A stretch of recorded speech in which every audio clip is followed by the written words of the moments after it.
And how are you? My name is Scott Churchson alongside Mr. Robert Leckington and also Mr. JT McGuire. And this is Tales from the Film Set on Spanglish World Network, Zingo TV, channel 249 and 250. Kindly to remember to download the Zingo TV app on the app stores of Android and iOS devices. The app is free, so basically when you download, feel free to leave a comment. Can't beat the price. Zingo TV, by the way, is also available on Google Chromecast, Amazon Fire, Fire TV sticks, Roku sticks, and all smart TVs 2016 and forward. Gentlemen, hope you guys are doing well. Welcome to another, by the way, first Tales from the Film Set for spring 2022. Happy spring now. We are going to be talking in this point about the world of multimedia journalists, especially field reporters and the fun stuff that they have to deal with, plus also how it actually ties into the acting world as well. But before we get to that, gentlemen, how are you guys doing? I'm doing pretty good. I'm excited to kind of talk a little bit about this in this episode tonight. So I have a few ideas. All right. Good. So, but in this case, by the way, Ryan O'Regan is actually down in Florida right now on vacation. So when it comes right down to it, being at Disneyland or Disney World apparently is better than being here. You know, we got rain and 50 degrees. He's got like 85 in the sun. Apparently that's what he'd rather do right now. So, well, yeah, getting a little bit of sun and getting a little tan. That's always a good thing. Yeah, you know, because Lord knows I could use it. That's him saying to you, like, I'm watching you. Basically, yeah, he's probably sitting there he's probably like, you guys suck. We hate you. I'm here in Florida to get away from you, and yet I'm still commenting on how you guys are trash.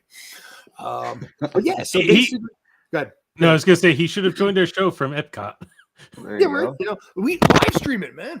So, well, that was kind of one of the things that I was going to try and talk to you guys about was like, you know, I mean, being able to get some kind of person out on the streets, beating the streets, you know, I mean, to be able to interview people and hell yeah, dude.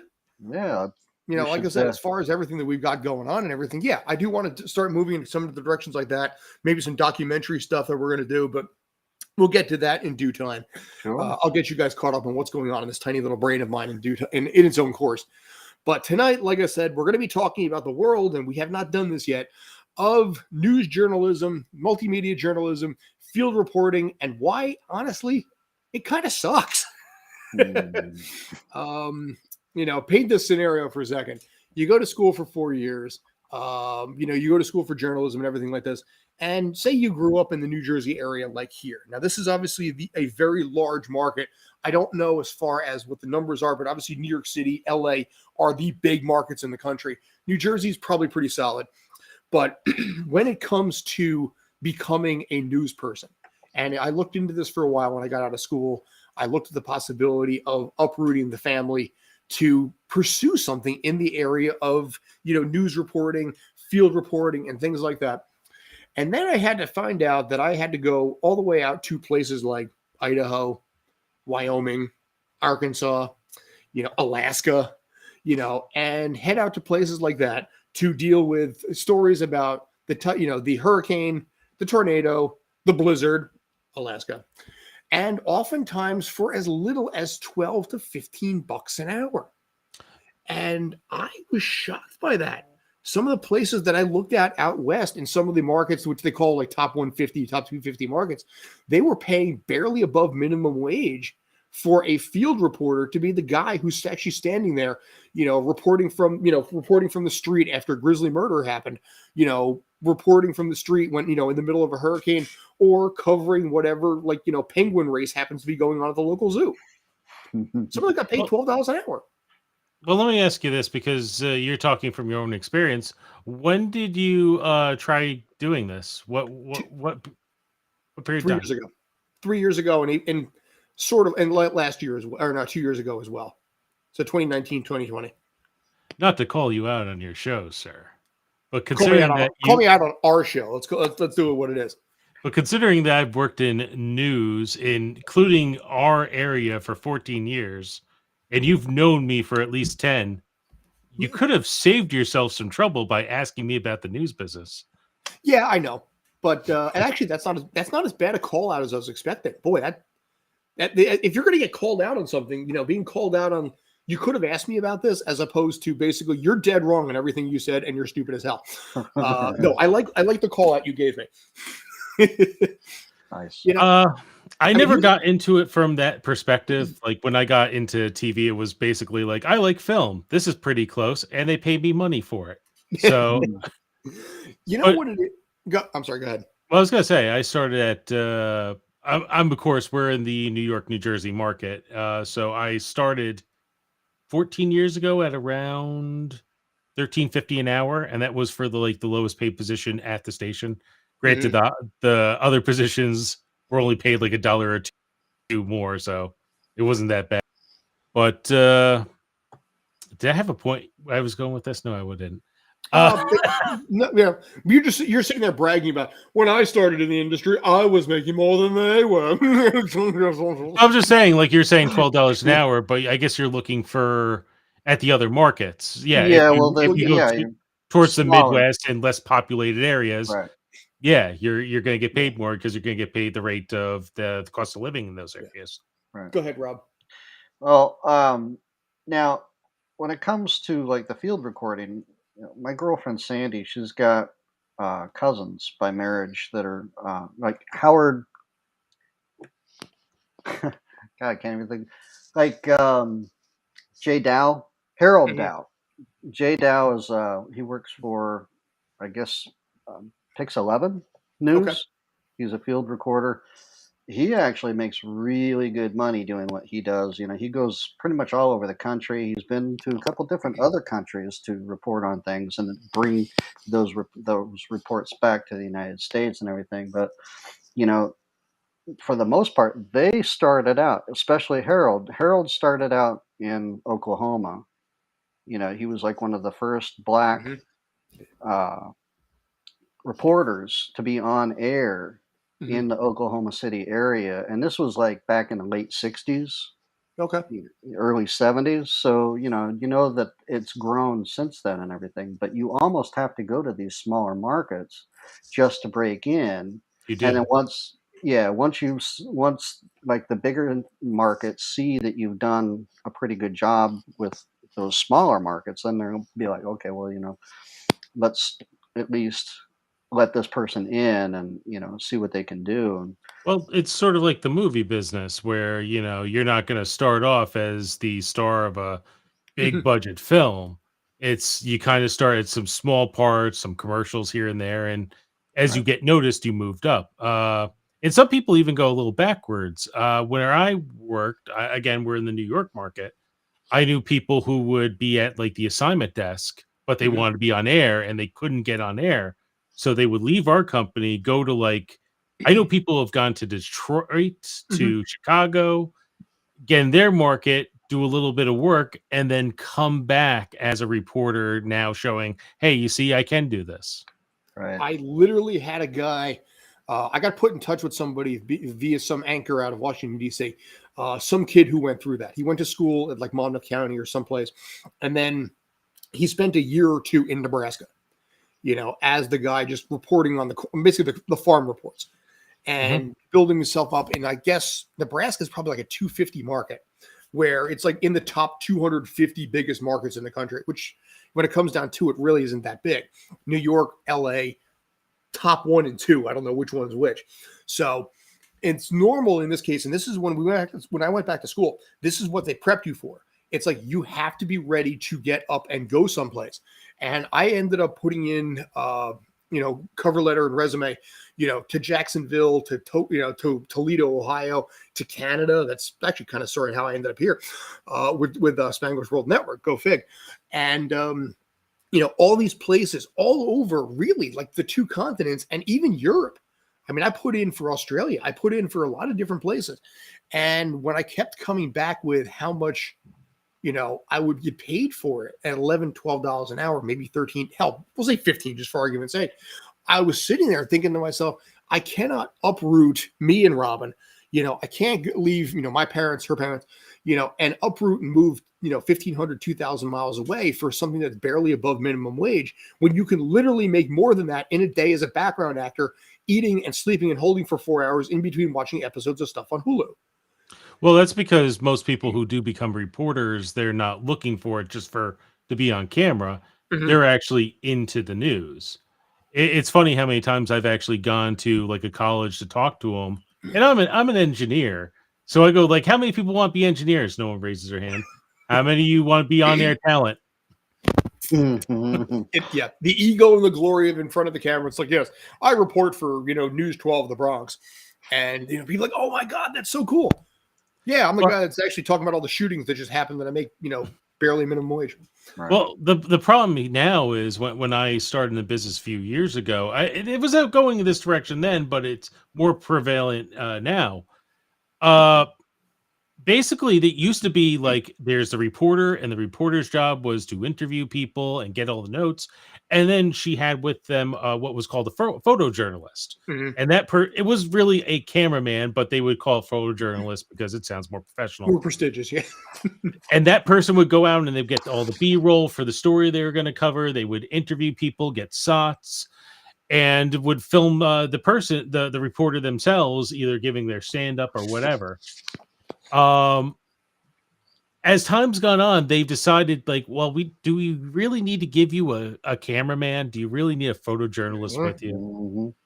And instead, they have to go out with their own camera, their own lighting gear, their own microphone. So now they're doing the job of like still getting the story, writing the story, interviewing the people, but then they have to frame their own camera for their stand-ups. Like you gentlemen know how hard it is to actually set up a regular camera just to film This yourself. was the next place we were going to go with this part, but yes, please. Basically, Yes. these people are like out there in like the bad storms where it's raining or blizzards, or a shooting just happened, or there's a murderer on the loose, or what have you, and they're there setting up expensive equipment by themselves. Yeah. Uh, and filming themselves in like, I hope no one, and at the same time have to think, what am I going to be saying here? Am I framed right? Is the microphone working right? Am I light lit correctly? Because you don't want to look like a ghost with the lights coming up under your eyes. Mhm. And then remember, this is in addition to them getting all their B-roll, like, okay, pretty shot, pretty shot, pretty shot, pretty shot, getting the SOTs. Hey, tell me about this, tell me about that. And then sitting down and editing that all together. Yeah. As I said, I went to a college. I interviewed these people, they including the people who were like, "Yeah, I want to be famous." None of them wanted to be an editor. None of them wanted to be a videographer. None of them wanted to do any of this technical stuff. They Guess expected to what? be they expected to be reporters and Mhm. someone else to do it. And now anyone who gets in the business, and this I'm looking at the camera, I'm talking to anyone there who's been thinking about this. Anyone who gets into the business, this is what you're going to do. You're going to be as much of a technician as you are any other part of your job. And still And get paid $12 an hour. Very possibly, yeah. Well, see, that's the part that I didn't realize either. Because I mean, okay, when I went back to school, I mean, I was at a loss on what I wanted to do and where I wanted to go and everything. And I figured, okay, radio, TV, I'll figure it out. I was really, really shocked because generally speaking, despite the editing that I do, I hate editing. I really hate editing, and the realization that, you have to get all the B-roll, you have to do the interview, you have to assume that basically there's no glitches, there's nothing ended up happening going south, that there's no massive wind, noise, whatever the case is. And then to be able to slice it up and edit it, usually for one very, very tight deadline, for a 2 to 3 to 5 minute bit, whatever it's going to be.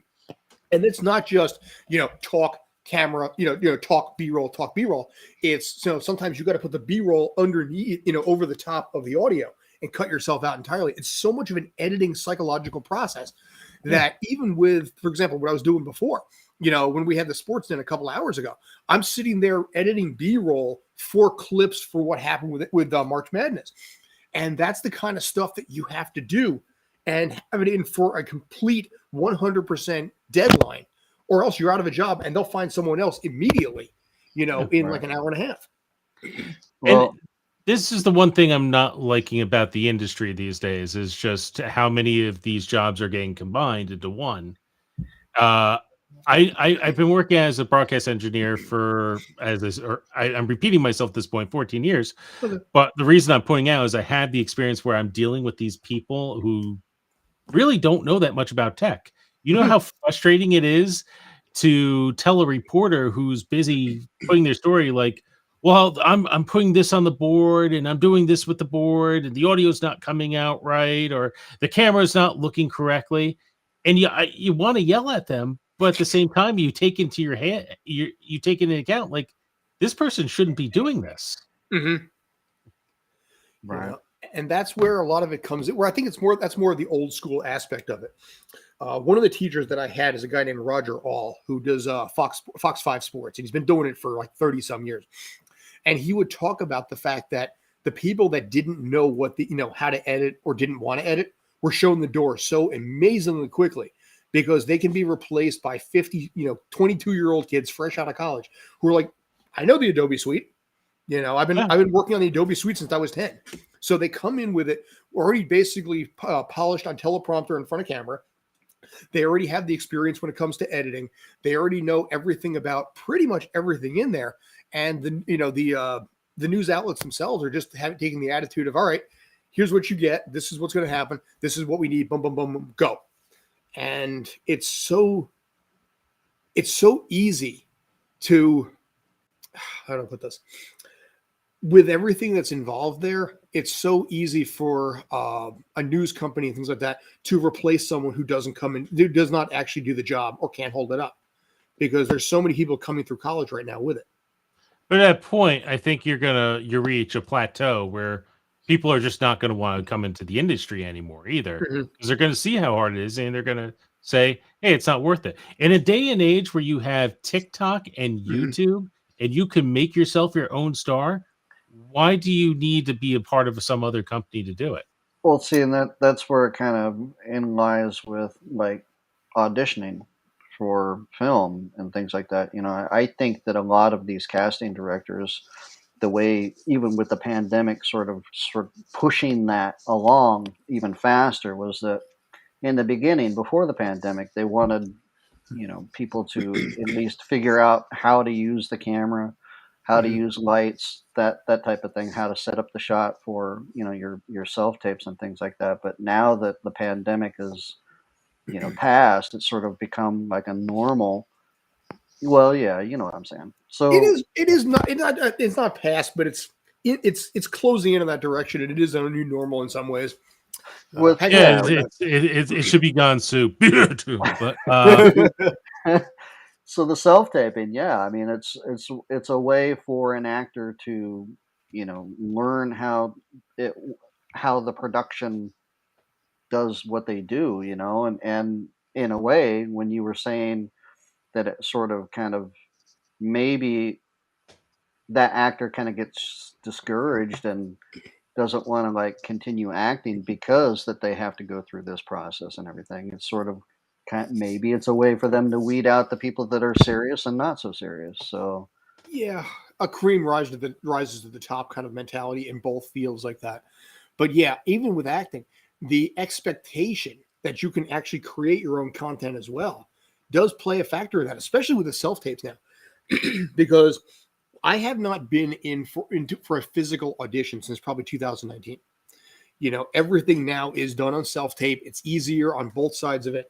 I'll talk to casting directors who are sitting on the couch while their cat's walking all over them. I'll sit there and I'll just knock it out over here in the corner. And in this case, it's funny because with the self tapes now, and this is where I think both industries have this. With the self tapes now, they're getting about 4 times the amount of audition tapes than they used to. So if you had 5 people reading for a role, now you got 20. If you had 10 people reading, now you got 40 to 50. So they can just bang out one after another and just knock it out quickly. And as a result, with the self tape, your ability to be able to edit, to be able to light, they say officially, don't worry about lighting. We just want to see you. No, bull crap. They want to see it all. They want to see what you've got, because every single person that, and I've talked to people that they're like, well, how do I get in? I can't, I get in, but I never get it. Well, how's your edit? Let me take a look at what's your editing style like. And they're like, well, I don't know how to edit. So what are you doing?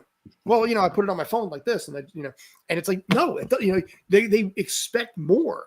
Now in my go ahead. No, I think that's completely ridiculous. Why What why is there? why would you expect a actor to be a perfect editor or perfect at lighting or perfect at taking video of themselves? Like Dude. Well, not that I've made any big films, but like the few indies that I ever did, I'm looking at their acting. I'm looking how Mhm. they're going to play the role. I don't because you once they're on my set, they're not doing the lighting. They're not doing the camera work. Why? That should not matter. It well, shouldn't matter, and obviously this is something that's irking you a bit, but You it you does just make said it should matter. Why no, should it no, no, matter? no. I'm not. I'm saying it should there's matter now yeah, because the expectation is there that you have to do it, right. and if you don't do it, Oh, you get left behind. The that's ridiculous. expectation is there. If if Casting the directors. expectation I'm sorry to interrupt you, No, Rob. go ahead, go I ahead, just want to say rant this away. real quick. Like the expectation shouldn't be there. If you expect everyone to do everything on a film, if you expect like, oh, if I'm going to hire this person, they're going to do everything my crew can do. Well, guess what? I obviously don't need you because That's I can true. direct myself too. Well, You here are that correct. that's the funny thing about indie films too. You could have a PA who can also basically grip, or boom mic or anything like this, or hell, even edit on indie films. It wouldn't surprise me in the least if you had a PA that was basically Oh, double, triple, quadruple duty. when I started doing indie films, it used to be a 2 to 3 man crew where it'd be like Mhm. me doing camera and audio and lighting along with my other friend, and we'd act in. But I mean, that's indie films. That's little Mhm. things. It's not a bigger production where you should have a full crew. Dude, there will be times where on some of those auditions, I will spend 2 hours to make it look right. And then of course I don't hear anything anyway. So Right. it's like, well, I I'm was sorry like, for I've done interrupting you. I'm sorry for interrupting you, Rob. I really need to get that point in before. that. okay. Do you have any more? Do you want to just keep rolling a little bit more? Just take, Oh, you'll know. breathe You'll know. in through the nose, out through the mouth. Yeah. You're a leaf. You're a leaf in a calm stream. No, but yeah, it's like I said, if you can't do it, someone else can, and your audition Yeah. will not look as crisp as someone else's will. And believe it or not, yeah, they're going to notice that.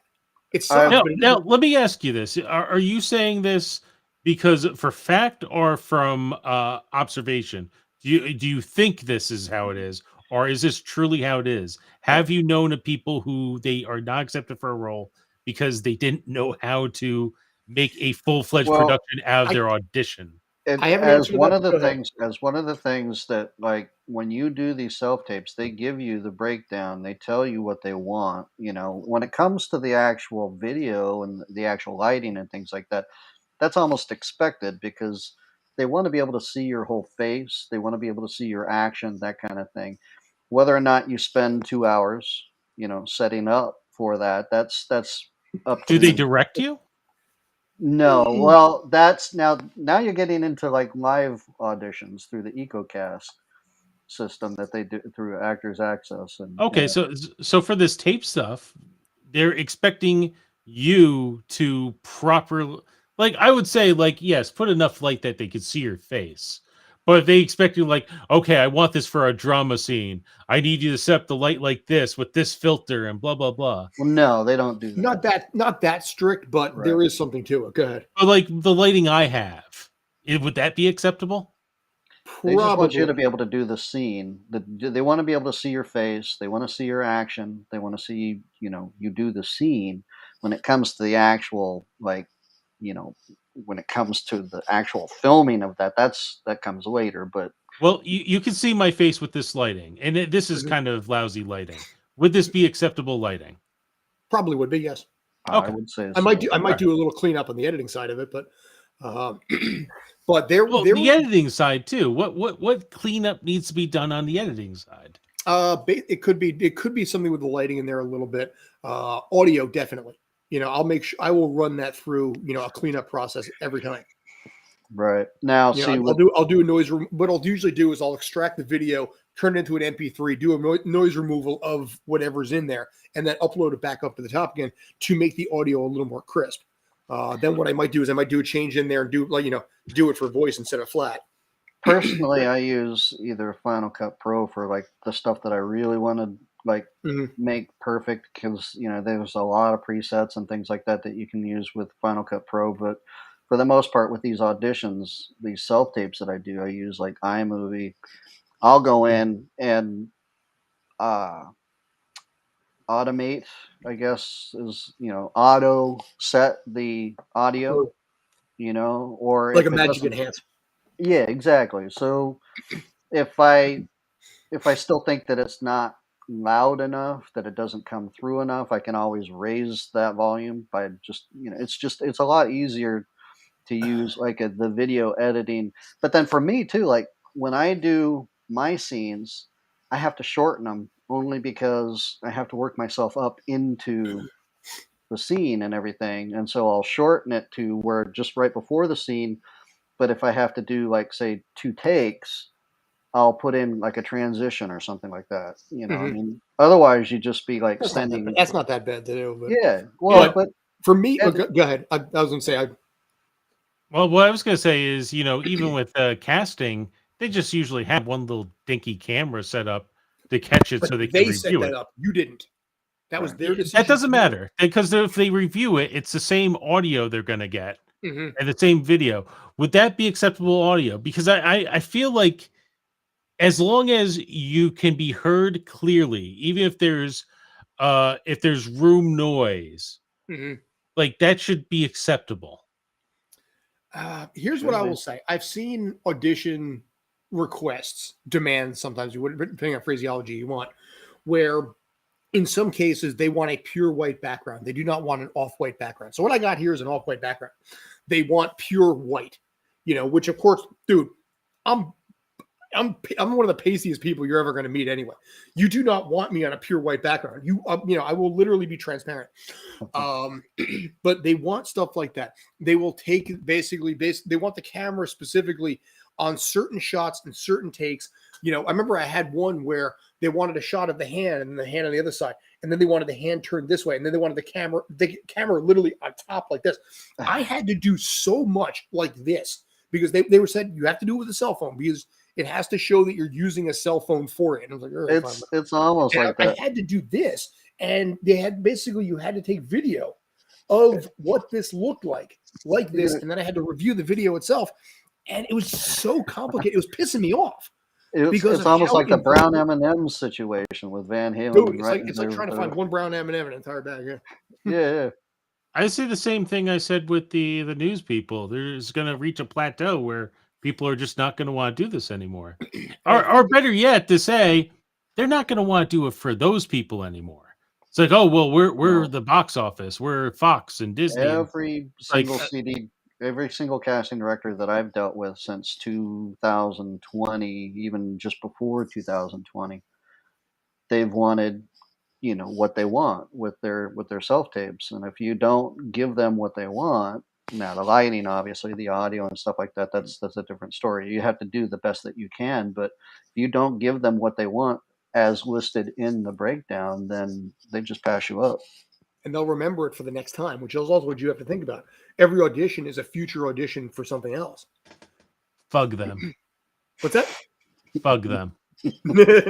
By the way, for the I record, can't say the other word, so to clear, I that was said FUG, by the FUG way. because I really want to say the other one.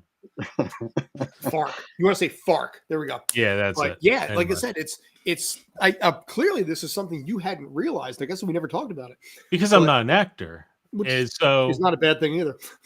you know, you I know, but, working with Goldberg though, I mean, he's a filmmaker himself, and he kind of feels like he's like got his finger on the pulse when it comes to casting and things like that. But you know, he's also trying to like I would say kind of skirt the system in a way, kind of putting that idea into my head. Maybe you should do this kind of thing, and I'm like, no, this is what they want. This is what you mm, do. no, it's not even really what they want. I'm gonna be realistic. You know what this is? This is like 1,000 people going for the same role, and you literally trying to yes, stand out. Well, and that's what and a if lot of it is. But and if you unfortunately, because of that, it also raises the expectation of some casting people. I'm not saying like the big ones. I'm not saying the ones for like Mrs. Maisel or like Blue Bloods or SVU. They got their stuff together. But I'm talking the smaller commercial ones. You know, a lot of them have very specific things in mind, maybe because they themselves are not that clear and they maybe not have as much experience. So that one that I mentioned with the cell phone and all of this kind of stuff and all that stuff I had to do, I was a name I hadn't recognized. And it was a job that was only like $500 too. So the amount of time I put in for it, you know, to not hear back was clearly not worth the time. But when I've had callbacks, for example, for Mrs. Maisel, which of course I'd never gotten because even if they need somebody who's 5'11", pasty skin, chestnut hair, and stunt experience, you know, I don't get it anyway. But it's funny because with Mrs. Maisel, they're a lot more chill about it, where you get to like a callback and then it's a Zoom audition. So it's pretty much like this, and they understand that it will not be as top notch because there's no post production involved. Yeah. You know, and they're a lot more forgiving on that one because I'll set it up, you know, the same setup I usually have against the wall over here. And they're like, okay, can you just move this a little bit, just change this a little bit here and there? But for the most part, they're pretty chill. For the initial edition, for some of the indie stuff, or some of the like the commercials, like the Facebook commercials, we'll say it that way. They want it specific where they want it only from like navel up. You have to, you know, you cannot do it widescreen. You have to do it this way. No, you can't do it this way. You have to do it that way, you know. And it's like I said, it's so much involved, and it gets really frustrating when you put all that time and all that effort in to try and land, you know, some kind of a gig and it never goes anywhere because you've logged an hour to 2 hours in post to try and make this thing look as pristine as possible because it's what they have come to expect. My advice is don't go into acting. Become a background actor. Bring cars to set. You know, picture cars to set is an easy way to make a good payday and health insurance. I think this is why I just didn't go to the industry in general. Like all this stuff to me is so ridiculous, and I feel like every time I hear about the film industry, once it gets to a certain level, it's like, why would anyone put up with this? You're all getting paid near nothing unless you're part of the union or you're a big name. Mm-hmm. It's like that's why it's like, yeah, I'll be an engineer and I'll make indie films in my free time because otherwise I will lose my sanity. Well, I'll say this though. Non-union background actors start their day at $165. So that's the New York area anyway. You know, if you go to Atlanta, it doesn't matter if you're SAG or non-SAG. You start, I think, at $64 a day. So even here in the New York City area, a non-union background actor can make some decent coin. I think we had a different episode about this, about like how much money you can make as a background actor. But yeah, like look how much I want this supporting role. Well, sir, we're gonna need you to film from up here down here. Yeah. We're gonna have to have you light up this way. We don't need some moonlighting. By the way, do you have some professional audio equipment? We have to make sure there's no room tone in there. Now, in this case, also, I just want to point out the commercial is going to be shot in Paris, but you can't use a green screen. We'd rather have you on location for this audition. Can you do that? By the way, we're not going to pay for you to go to Paris. You're unfortunately going to have to pay that out of pocket. Yes, but you know, do you really want the role? Though? Are you serious about acting? Is this really what you want to do? You do speak fluent French, right? Yes. You're also going to need some Italian as well. And it's basically and Belgian. And by the way, how is your Tagalog and Mongolian? Oh, not to mention your Bronx. You know, you got to have the Bronx to lead into the Italian, to lead into the French. Oh, yeah. You know, yeah. What kind of Italian? What dialect of Italian is it? Exactly. Is it Sicilian? Is it Roman? You know, is it Vatican? Do you speak Vatican Italian? You know, we need forget it. We're just going to hire a British actor. Yeah, right. To do everything. Oh, yeah. Thank you for all that stuff. We actually decided not to do the role itself, and we decided to give it to someone. Henry Cavill. We have given to Henry Cavill. Henry Cavill, Ryan Reynolds, The Rock. You know, I'm waiting for some movie where basically The Rock ends up being like, you know, the Pope or the priest, or you know, just something. You know, something where The Rock is just like, really, you made him that this time. Well, I'm doing that for his current film, like Black Adam. It's like, okay, you're going to play the villain for Shazam, Black Adam. It's like, well, I don't want to be the villain, but Shazam's a villain. You have to play the villain. I want to play villain. In fact, I want him to star in his own film instead. And then, you're The Rock. Well, you're The Rock, yeah. But here's the funny thing about, I mean, if you ever look at Rock movies, you know, he is always something turned something. Rampage. He was like, former military turned like zookeeper. Whatever it is, it's always something where it has to explain why the guy is just so ridiculously jacked because it's not plausible any other way. So they have to build it into the script. He's former military. He's a former cop. He was former black ops. He played professional football. Something to explain why this guy who's 6'3" and 240 pounds with like 3% body fat can actually be an actual human being in that profession. They actually did that with Total Recall in 1990 because the character that Arnold Schwarzenegger plays, Douglas Quaid, is supposed to be an accountant. But very obviously, you look at Arnold Schwarzenegger and go, yeah, that's not an accountant. So he became a construction worker instead. Well, in the original book, was he an accountant? Yes. Okay. The original book, he was an accountant, and the remake from somewhere in the 2000s, he was an accountant. Okay. But for Arnold Schwarzenegger, he was a construction worker because he didn't look like any accountant. Yeah.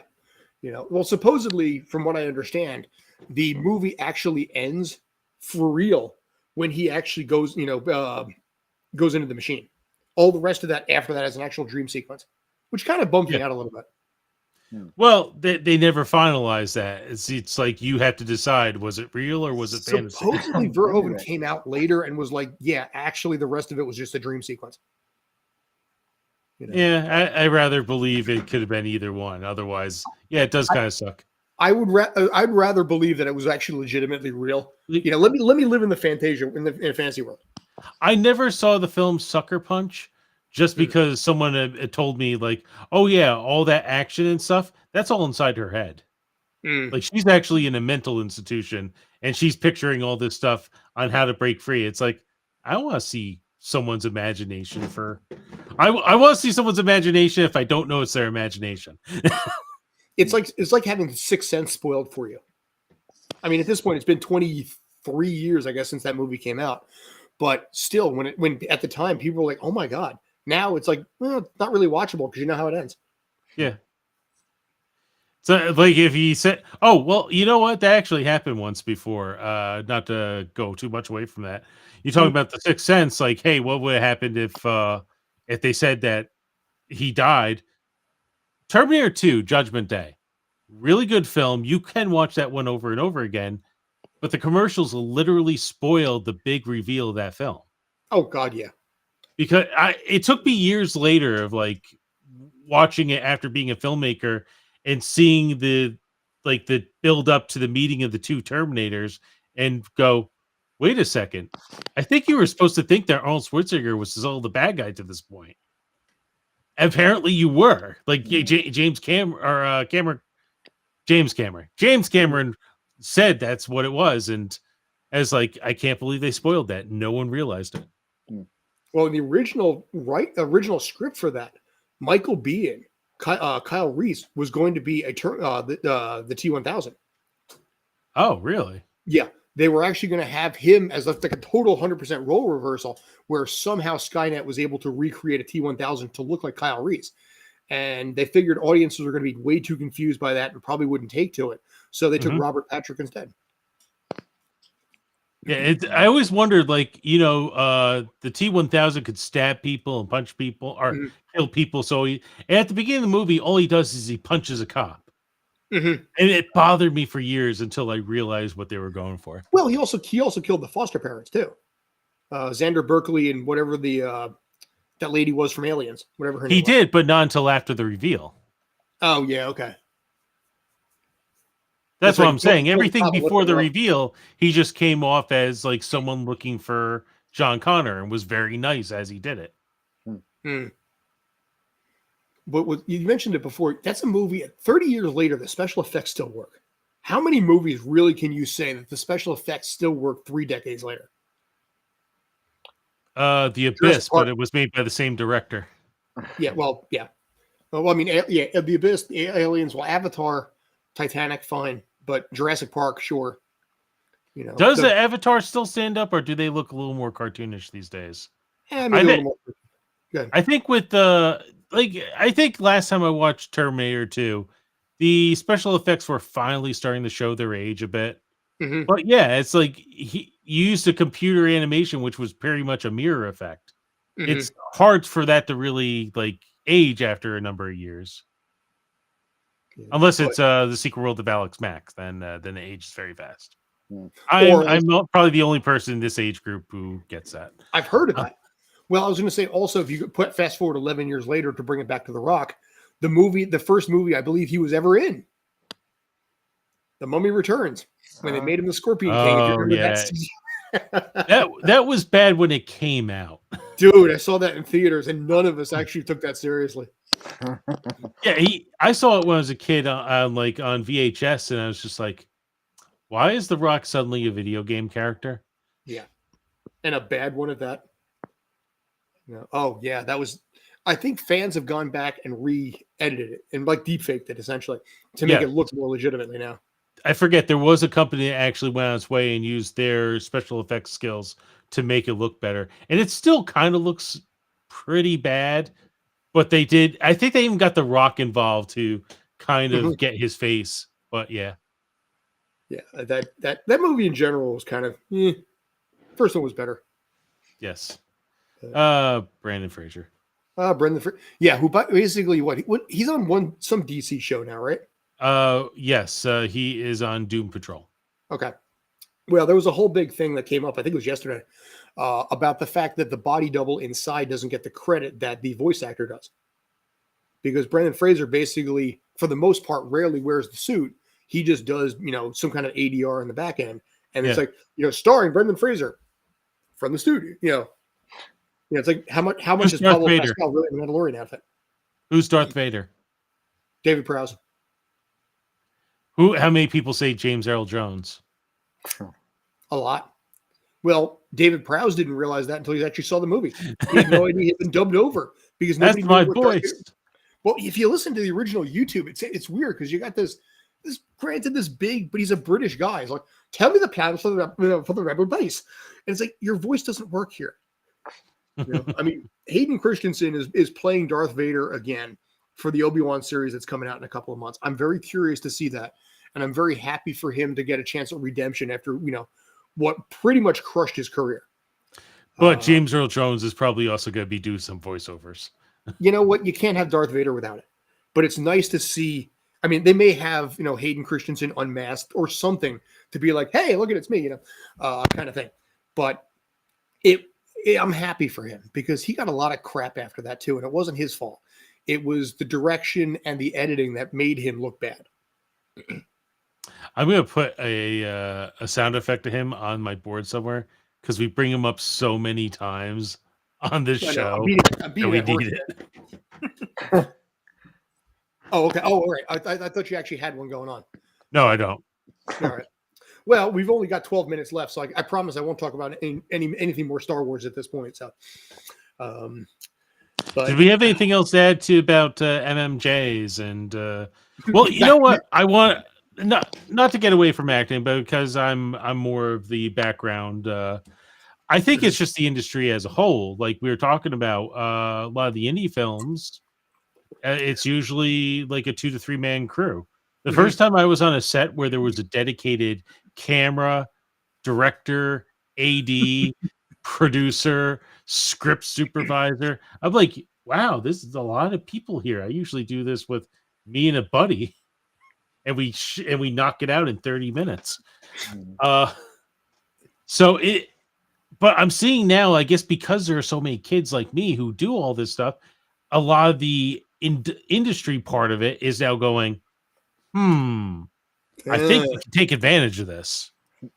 You may be You don't right. have to pay out so much money.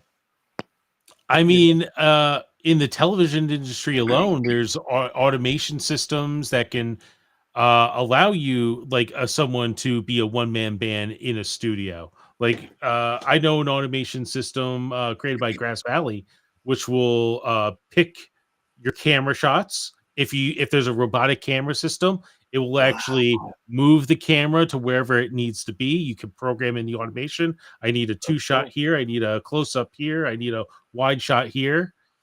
You can program it to tell it what audio levels to turn on, like mic 1, mic 2, mic 3, shut off, mic 4, etc. It will play the graphics, like the lower thirds, like these lower thirds we have here, like my JT, my opinions are my own. Like all that's done by one person.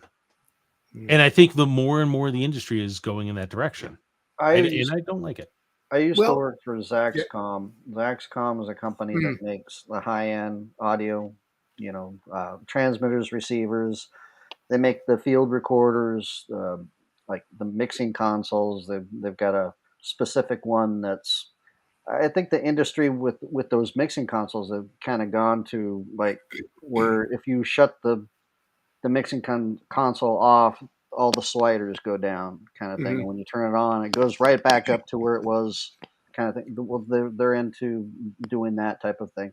So a lot of that stuff is being transferred through like IFB.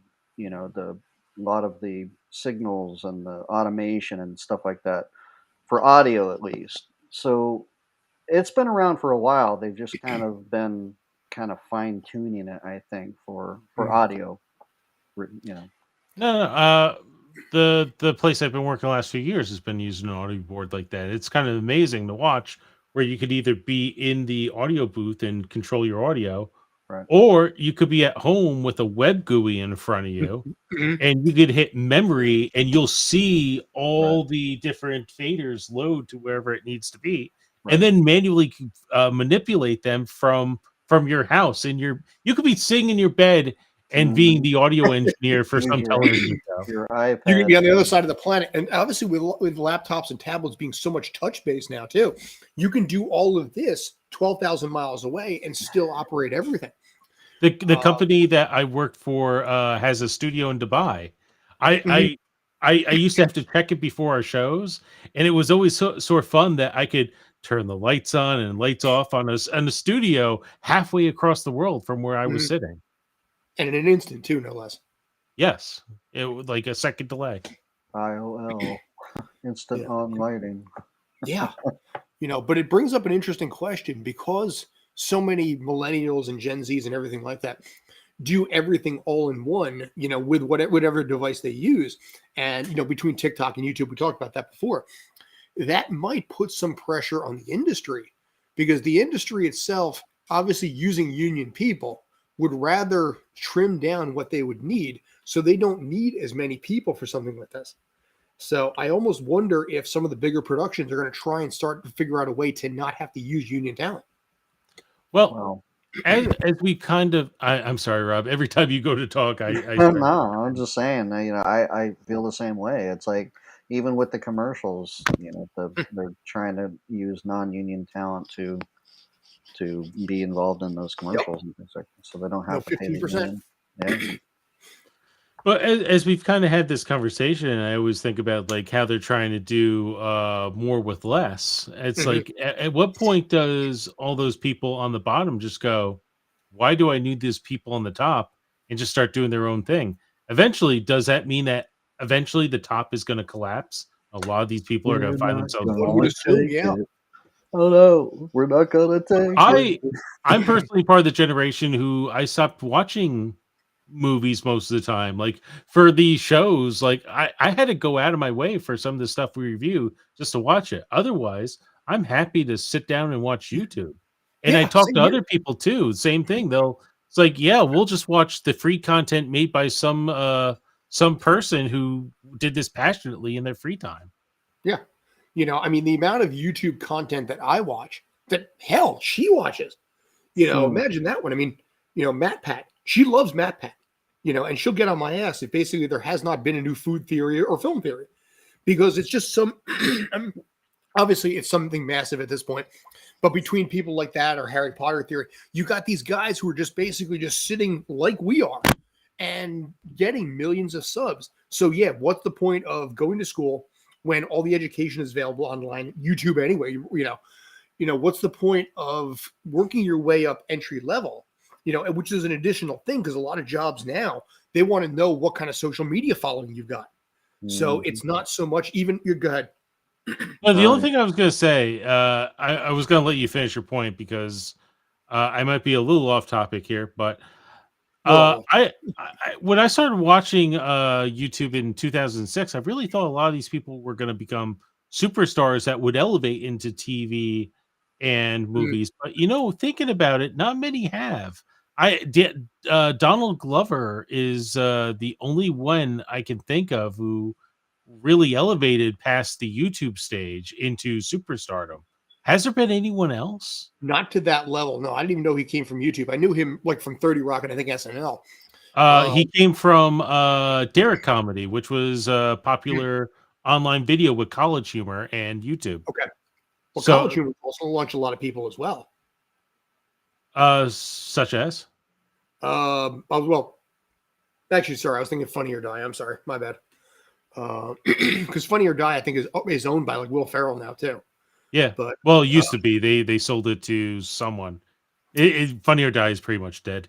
but I mean, if you look at like Disney brings in a lot of YouTubers and influencers.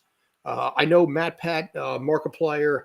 I don't think PewDiePie. I think, but Markiplier, Jacksepticeye. They all have like shows separate or together on Disney now.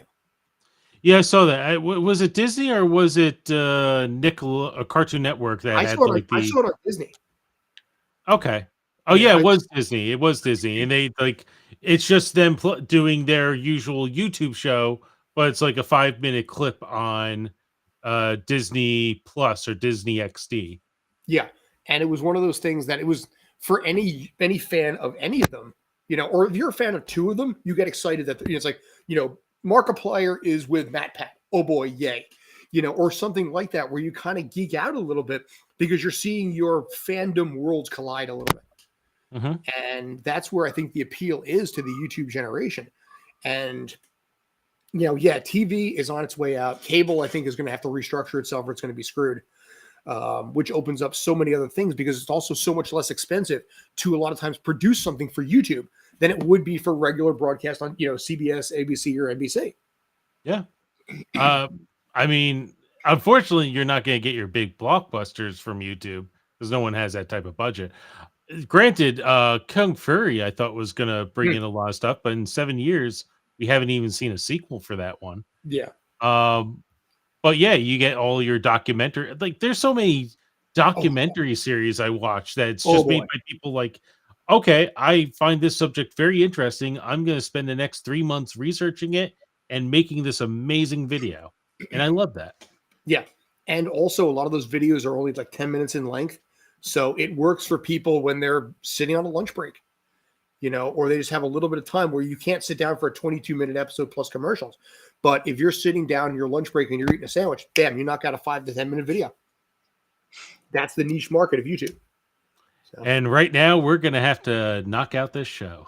Yes, I think that's at this point. Yeah, we got about 2 minutes left. Mr. Leckington, any final thoughts from you? Well, I'd like to promote that. What am I promoting? I got something that I wanted to promote, but I'm good. No, everything's great. Right. He's going to promote something, but basically it's so big. I'll remember it next week. Tune in next week. Tune in next week to find out what same Rob time, same Rob channel. That's right. How about you, sir? Anything else? I have nothing to promote. I guess, things may be coming up in the future. You shall probably find out very soon. Yes. So things are happening for all of us in our own little worlds in our own little ways, which will be released and announced pretty soon in its own time. But yeah, for me, like I said, I'm Scott Churchson. That's Mr. Robert Leckington and Mr. JT McGuire down yonder. This, of course, is Tales from the Film Set. You can find us that way on Instagram, YouTube, Twitch, or Facebook at Tales from the Film Set, or actually on Twitter at Film Set Tales. What we'll a lot of times do is we'll take snippets of this stuff, add video, add a little footage, add a little fun. So you get the short, sweet version in case you basically don't want to sit there and listen to us talk for 55 minutes. Kind of moving that direction with that and the Sports Den as well. But one more time, yeah, like I said, you can find us on any of those platforms at Tales from the Film Set or Twitter on Film Set Tales. Like I said, one more time, I'm Scott. That's Rob Leckington. That's JT McGuire. Thanks as always for tuning in. Appreciate it. You guys are awesome. Stay awesome. Bye-bye.